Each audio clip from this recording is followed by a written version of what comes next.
Critical analysis is something I've spoken about on this channel time and time again.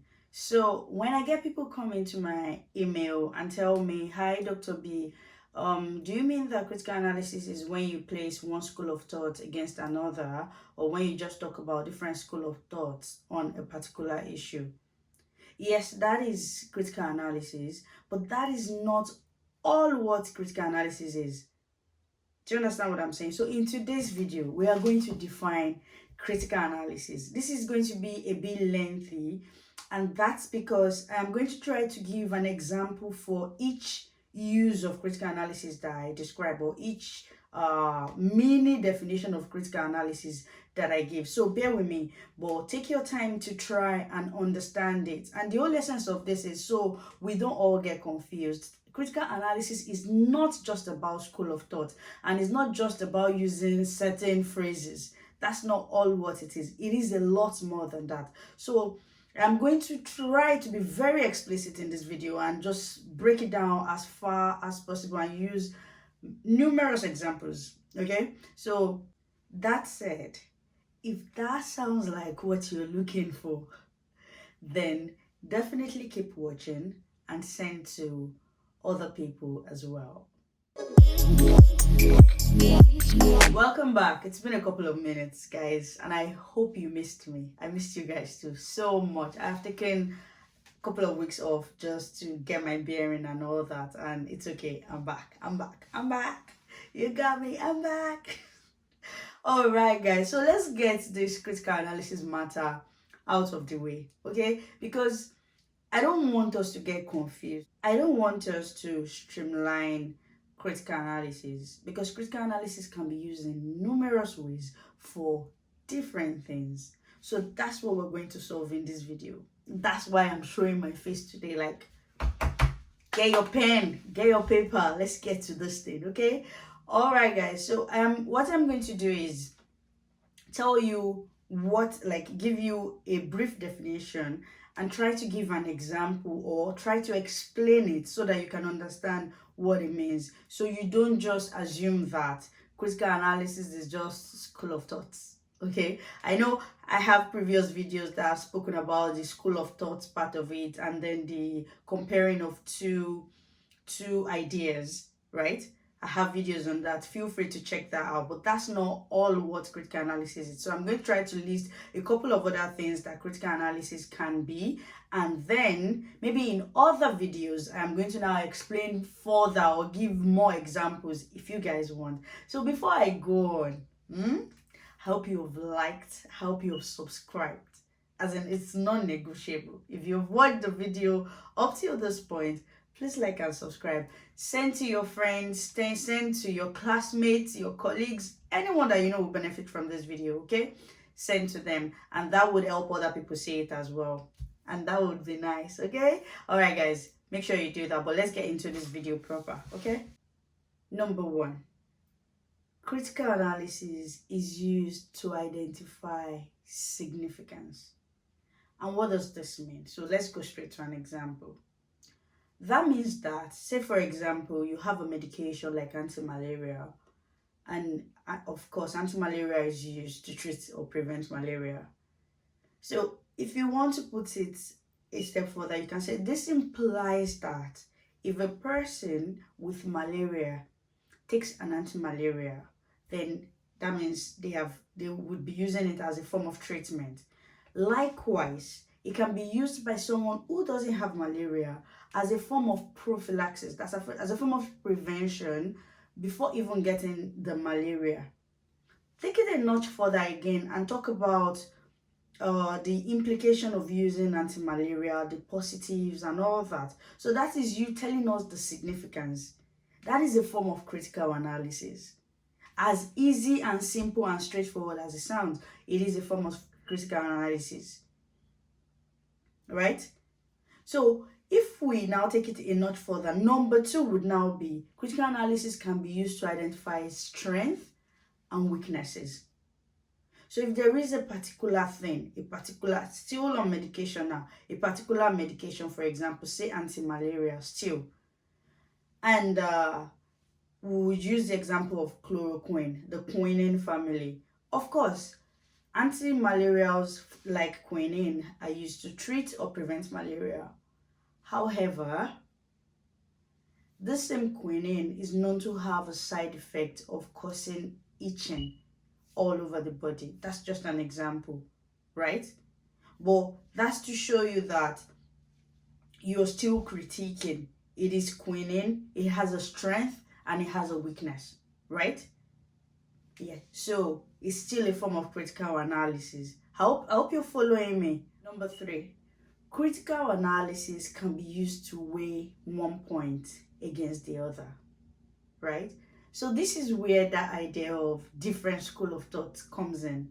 You weigh one school of thought against another school of thought, right? One school of thought might believe that people who go to the university would most likely get the best jobs, while another school of thought might believe that people who do not go to university and people who go to university can equally get high paying jobs, right? So those are two different school of thought. So if you bring the different school of thought together side by side, comparing them, then that's a form of critical analysis. Those are two. That's the one that I think I spoke most extensively about in my previous video. You feel free to check it out. But that's not all what critical analysis is. That's what I'm trying to say in this video now. Okay? Then that leads me to number 4. Critical analysis can be used to make reasoned judgment. And what I mean by this is it can be used to argue a case according to evidence. That's what I wrote down. So making reasoned judgment, right? Meaning you have examined all the research you have examined all the conclusions, and then you have examined all the research that you have, and then you can arrive at your own logical conclusion based on all the evidence you have. So what this means is, according to this study, A equals B. According to that study, A equals B. According to that study, A equals B. So it is safe to say that A equals to B. You're making a reasoned judgment based on all the evidence that you have. That makes sense, right? Yeah. So another way that you can make a reasoned judgment, that is what I've just mentioned previously, is pretty much straightforward. But another way you can make a reasoned judgment is, say for example, you have 5 articles and 4 of those articles are saying the same thing. One is negating it. So you state that, oh, I have 4 articles saying A equals to B, but I have 1 article saying A is not equal to B. So how do you conclude that? I know we'll do a whole video on how to make a conclusion, but if you have such a scenario, what do you say? How do you conclude that? Personally, I would say it is safe to assume that A equals to B based on the evidence that I have. However, we cannot ignore the one that says A is not equal to B. So we would exercise some sort of discretion while implementing making use of this research that says A equals to B. We have to take note of the fact that there is another research that says A does not equal to B. I would include that in my conclusion. So that way, I am not leaving. It's not that because I have 4 articles saying A equals to B and one that is saying does not equal to B, I just leave out that one that says A is not equal to B. This is not a case of majority carries the vote. No. Yes, majority does carry the votes sometimes, but not in research. You cannot leave out that one that says A is not equal to B. You have to include it, right? So that's how you arrive at that reasoned, logical conclusion. Okay, guys. Number 5, critical analysis shows why a point is important or why something would work best. Do you understand? So that means you pull together a lot of sources from here, like you have 10 articles and you're able to draw a conclusion from them, then you should be able to say, based on the evidence that you have, what would work best. So that's what, by drawing out that conclusion and summarizing it, you will be doing a bit of critical analysis like that.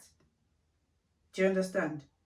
Literally, it shows why something would work best. Meaning, you have several research, for example. You have several research and all of them have done a particular way, and they've tried other ways, and only one way has worked. So that showed you that that way is what you should use and it will work. So if you're writing, this is just an illustration, right? So if you're writing like an article or an essay, whatever, and you want to critique something, or you want to tell us why you want to use a particular methodology, say for example, you have to tell us that maybe this source and another source have used the same thing. Maybe they are popular sources or something, and they have used it, and they seem to believe that it is best. And you already know that in academic writing, there is no lone wolf. We all depend on each other. We lean on the shoulders of the giants that have gone ahead of us. Like, I'm borrowing that saying, by the way. So that's basically what academic writing is. And it is the same in critical analysis. It is not because, oh, I want to be the black sheep, I'll go this way.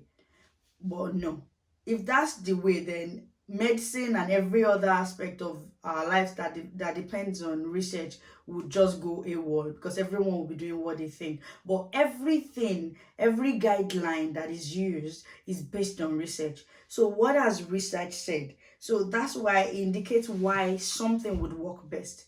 That's critical analysis. So if you want to put a bit of critical analysis in your work, say you're writing about a particular topic, and you want to tell us why this particular approach is the best way to go, then you have to tell us what sources have gone ahead to use it and why they did and what the result was. Critical analysis. So critical analysis, like if you followed so far now, you see that critical analysis is a lot of things, right? It is a lot of things.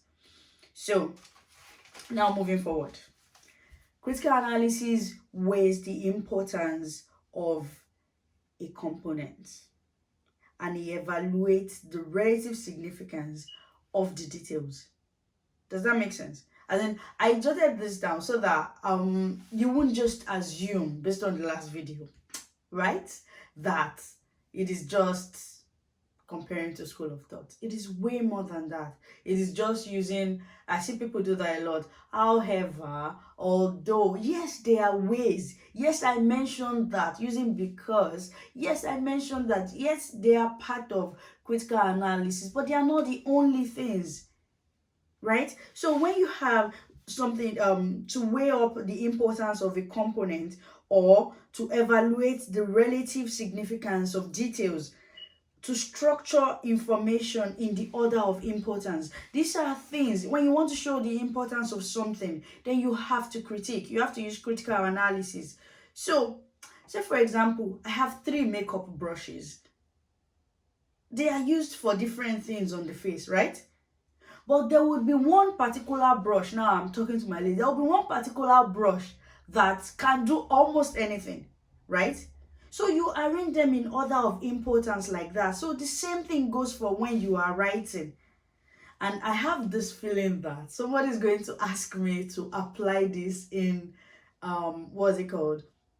In a format that is like essay writing format, just to show an example. So if you are that person, leave in the comment section and I will do that. I will try to, I think I will just make it in a PowerPoint format and tell you this uses and give a solid example, because all I'm doing now is just illustrating and trying to explain. So and give a solid example like I did in the previous video. Okay, so check out that previous video as well. But the previous video does not give this many definitions of critical analysis. So if you want me to give an example of each of the definitions that I have given, then let me know in the comment section and I will be glad to do that. Okay, so moving forward, I said he evaluates the relative significance of details, right?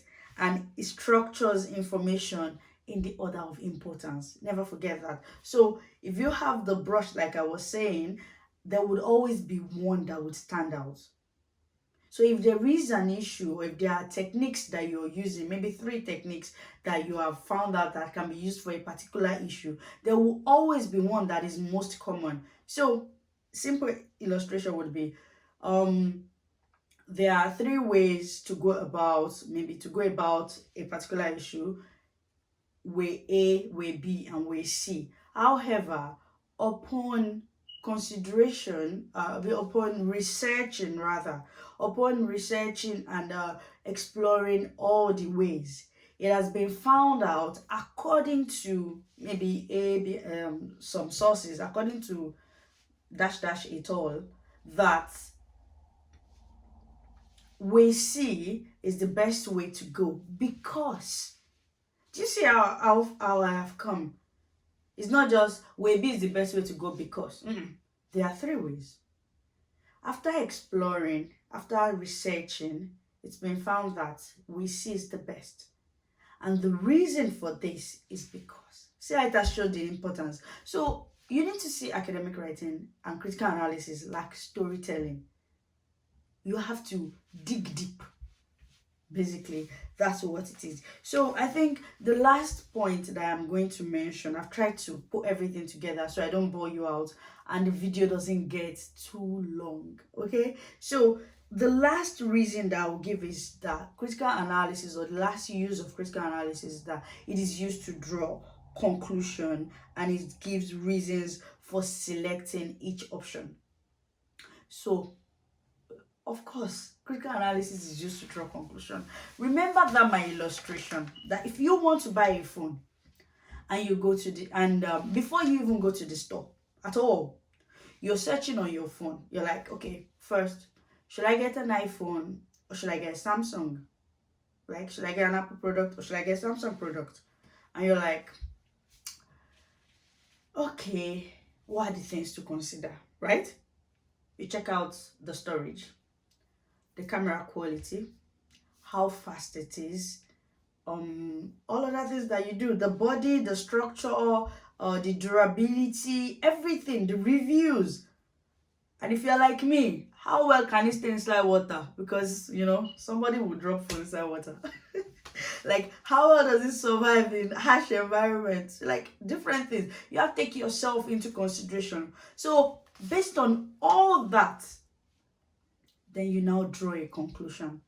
That is also one of the examples of critical analysis. That is actually a good definition of, or a good illustration of one of the things critical analysis does, right? You have two things. You check them out and then you draw a conclusion based on what you want, right? In this scenario, which is the phone. So that's the same way you apply it when you are writing. So you bring out different sources. What are they saying? Summarize them. Then draw a conclusion from that and make your recommendation. Those are ways to critically analyze, right? And evaluate, or whatever word you want to use, right? So that's just a brief way for me to tell you what critical analysis is. And I hope that makes sense, or to an extent, even if I have successfully confused you, don't worry, just send me an email or leave a comment in the comment section if you want me to clarify on anything further. But I hope so far you have liked and you have subscribed, and at least you got some of these points I'm trying to pass across. But if you want that example, leave in the comment section. Okay, guys, and you know now, your girls got you. I've got you. All right, guys, so till I see you again in my next video, make sure you put a smile on somebody's face. Bye.